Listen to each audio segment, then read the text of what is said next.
When it comes to creating, I just go back to what inspires me, which is just making something different and making something fun. That's really just what keeps me going. You need to do what you can with what you have. I am Kendra Duplantier, and I am a women's wear designer. I grew up in the South, in Houston, Texas, very Southern Belle.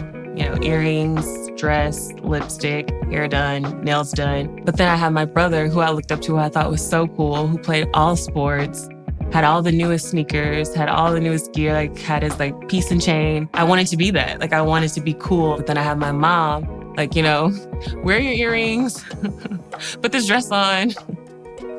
As I grew up and as I got older, I started to take things that were girls should look like this. This is what a girl should wear. This is how she should present herself. But it's not really me. How can I take this and make it more me? And that's when I started getting into just designing and creating things for myself. And when I graduated, if you wanted to become a designer, you had to intern, then become a design assistant, then become a designer. Get the experience before you can even think about starting your own thing. Working for different people in different companies, it got to the point where I realized I wasn't learning anything new. I was speaking with one of my friends and I told her I had designed this entire collection. She's like, girl, this is good. What are you doing? I was like, I know, but I don't have the money. I don't have a studio. I don't have anything to start this. It's not going to be at the level that I want it to be at.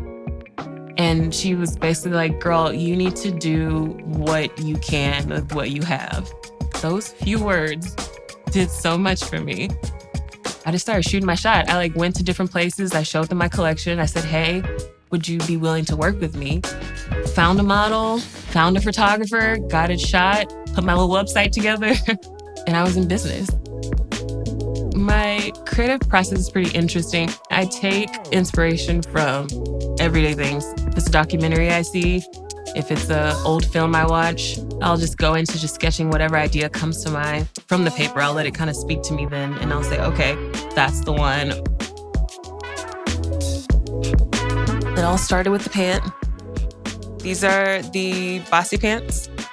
The inspiration came from the idea of sagging your pants. I have this faux brief that's attached and it has closure on the side. The front, it's little pockets, sits low on the hip. Super cool. The Lucia tank, which is actually what I'm wearing.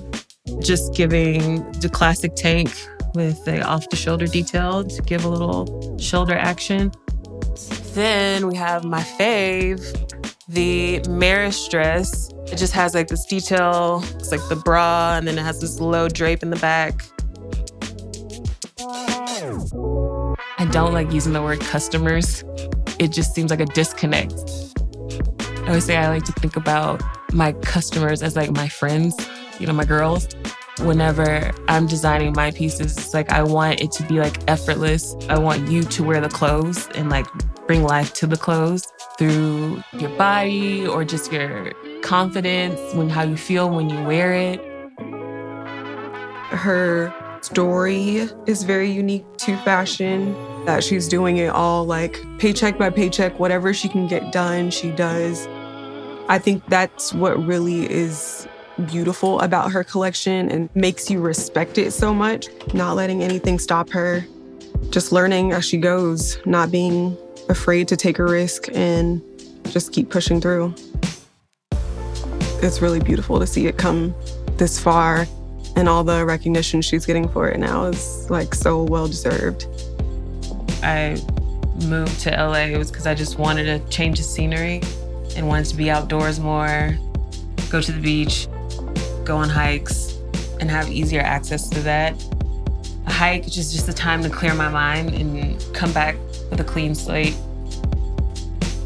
I launched my company in November 2019. At that point, everything was ready to go. I actually received my production order from New York a week before the shutdown in LA. I was excited, but I was still I don't even know what tomorrow is gonna look like. Then everything with George Floyd happened. It just brought up so many feelings and so many emotions. And the last thing I was thinking about during all that time was let me promote my business. It was more of like mental health, just emotions, just having conversations with my family and my friends, just figuring out like, how are we gonna like navigate through all of this that's going on right now? One day I literally woke up and I like checked my Instagram and it was blowing up. And then I found out I'm Black owned everything, posting my brand. And I just got all these like new followers and all these interests.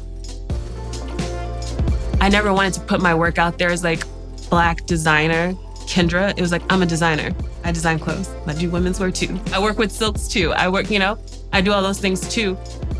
With everything that's gone on with the movements of supporting Black designers, I think the good thing that's come out of this is I had no idea there were so many of us, super like talented designers and creatives creating our own industry. Shop us, like here we are. My advice to young creatives would be, do what you can with what you have. Don't stop creating. Don't compare yourself to anyone. Remember why you started.